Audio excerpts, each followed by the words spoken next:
direito das obrigações. Bom, hoje eu trouxe para falar com vocês a respeito dos efeitos da divisibilidade e da indivisibilidade da prestação. Esse material já está postado, você já tem esse material aí com vocês.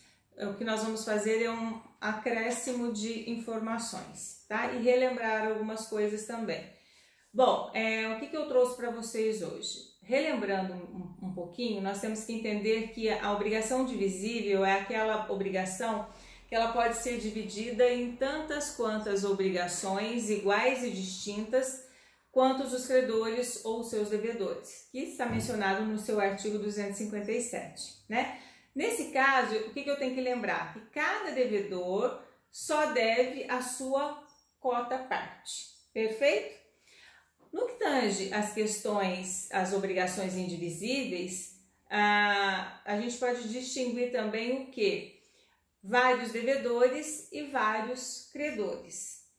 E como é que funciona essa questão de pluralidade de devedores e pluralidade de credores? Bom, quando eu tenho a pluralidade de devedores, o Código Civil ele vai proclamar a seguinte dizer, né? Se havendo dois ou mais devedores, a prestação não for divisível, cada um será obrigado pela sua dívida toda. Parágrafo único. O devedor que paga a dívida subroga-se no direito do credor em relação aos outros coobrigados. Tá? Essa é a regra geral. O que nós temos então que entender? Olha só. Que distribuída, ou seja, se a prestação for distribuída, rateada entre as partes, o benefício e o ônus inerente à relação obrigacional, eles também devem ser repartidos. O que é isso? Cada credor tem direito a uma parte, cada devedor responde pela sua cota. Nesse sentido, nós vamos ter só duas exceções aí, que é o caso da indivisibilidade e o caso da solidariedade. E eu tenho que lembrar que nesses dois casos mencionados, embora concorram várias pessoas, cada credor ele terá o direito de reclamar a prestação por inteiro e cada devedor vai responder também pelo seu todo, né? E quando a obrigação ela for indivisível, né, ou seja, quando eu tiver que entregar um animal ou um veículo, por exemplo, e existir e tiver a pluralidade de devedores, cada um será obrigado pela dívida toda.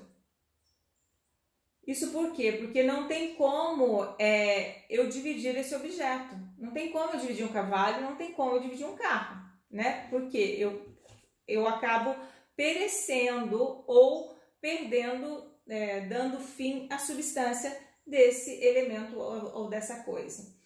Então, por isso, quem paga a dívida, ela subroga-se o direito de credor em relação aos outros coobrigados, dispondo a ação regressiva de cobrar a cota parte de cada um dos outros que não pagaram as dívidas. Nas relações dos devedores entre si, restabelece-se a igualdade entre os coobrigados na dívida indivisível pela regra legal, ou seja, o que paga subroga-se no direito de credor em relação aos outros. Assim, por uma regra jurídica, né, extingue-se o crédito com o pagamento em face do credor e não do meu devedor. O que satisfez a obrigação assume o lugar do credor satisfeito para exigir dos outros a parte que lhe cabe. Então, trata aqui da hipótese da subrogação legal, aplicando o Código Civil no seu artigo 346. Perfeito? O devedor, então, demandando de uma obrigação indivisível, não pode exigir que o credor acione conjuntamente todos os co-devedores. Qualquer deles, à escolha do autor, pode ser demandado isoladamente pela dívida inteira.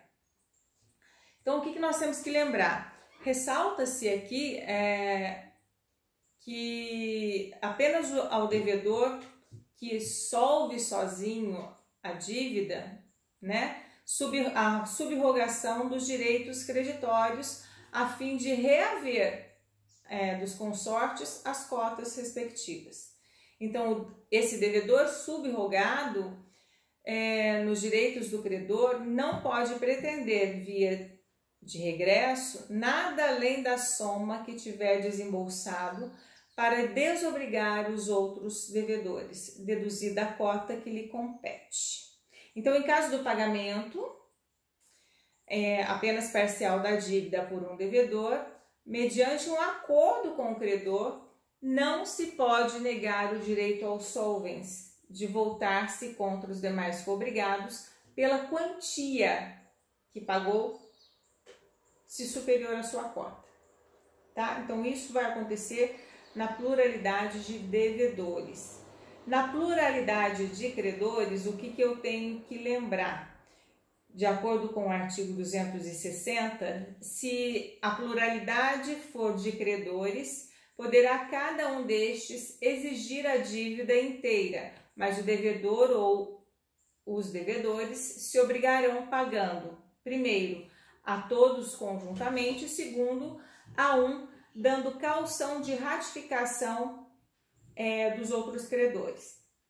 Então, como nós já falamos, as obrigações indivisíveis, embora concorram várias pessoas, cada credor tem o direito de reclamar a prestação por inteiro.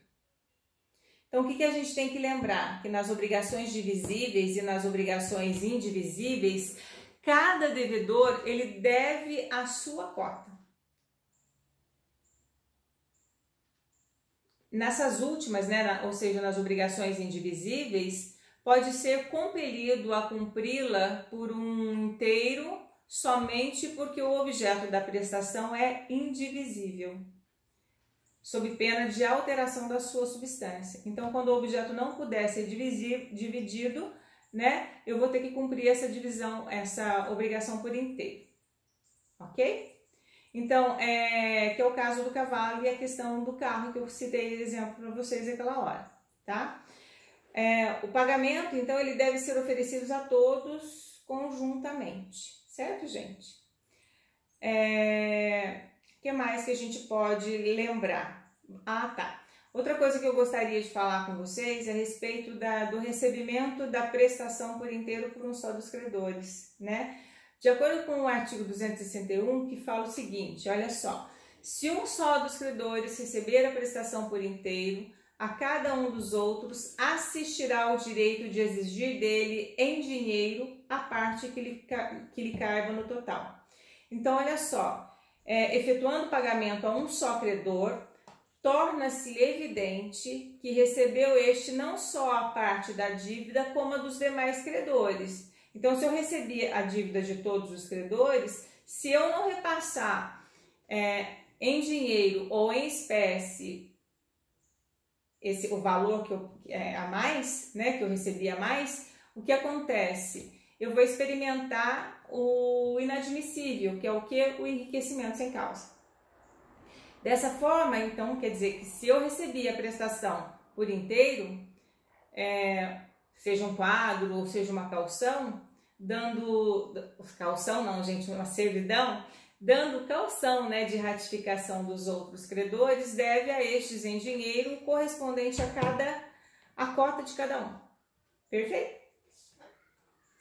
Bom, outro item que eu gostaria de comentar com vocês hoje também, falar um pouquinho, só para relembrar do que já foi colocado nos slides, é a respeito da remissão da dívida por um dos credores, E aí, o Código Civil, concernente à obrigação indivisível, com pluralidade dos credores, ele vai dizer o quê? No seu artigo 262.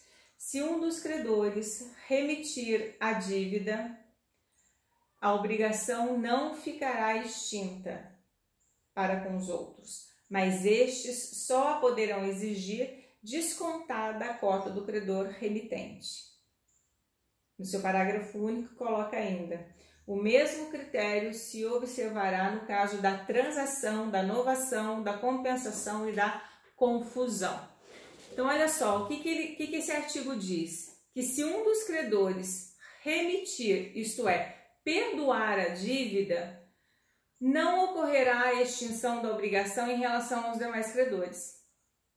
Então, estes não poderão exigir o objeto da prestação se não pagarem a vantagem obtida pelos devedores, ou seja, o valor da cota que se perdoou.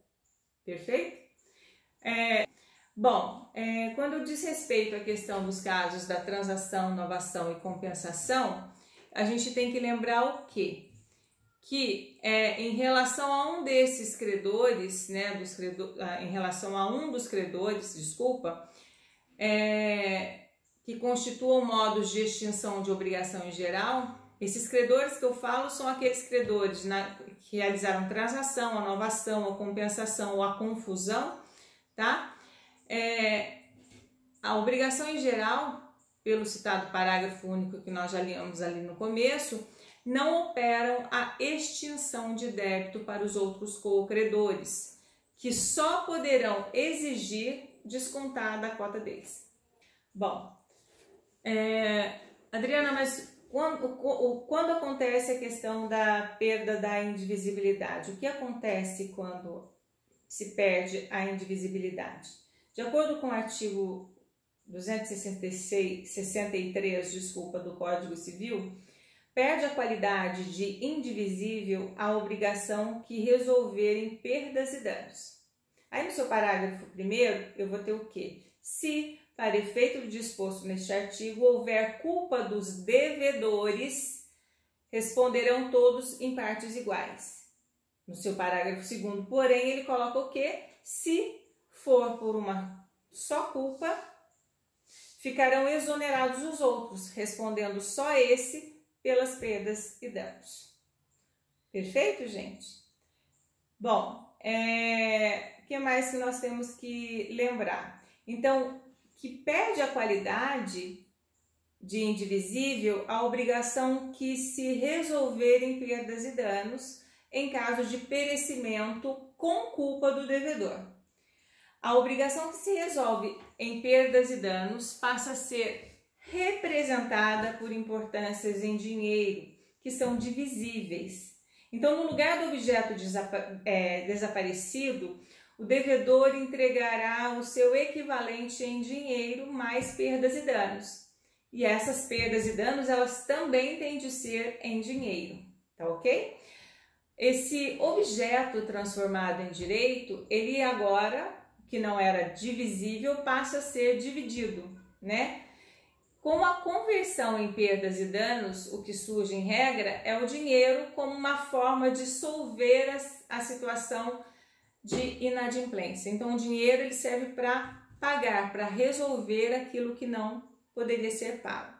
Então, se houver culpa dos devedores, responderão todos por partes iguais, de acordo com o artigo 263, parágrafo 1º. Sofrem todos, portanto, as consequências da mora coletiva. Isso não dá para fugir, gente.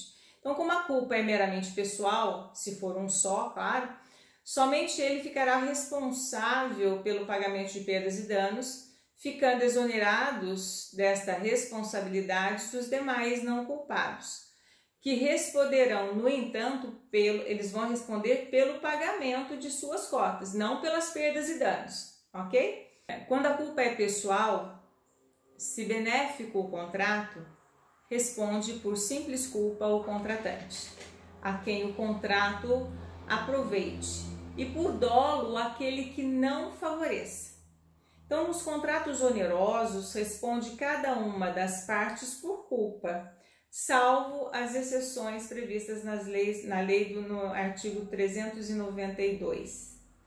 Então, a culpa não é a culpa dos coobrigados, que não são representantes uns dos outros em obrigações indivisíveis, nem associados.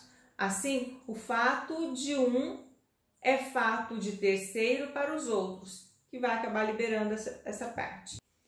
Bom, por hoje é só e até semana que vem. Grande abraço para vocês.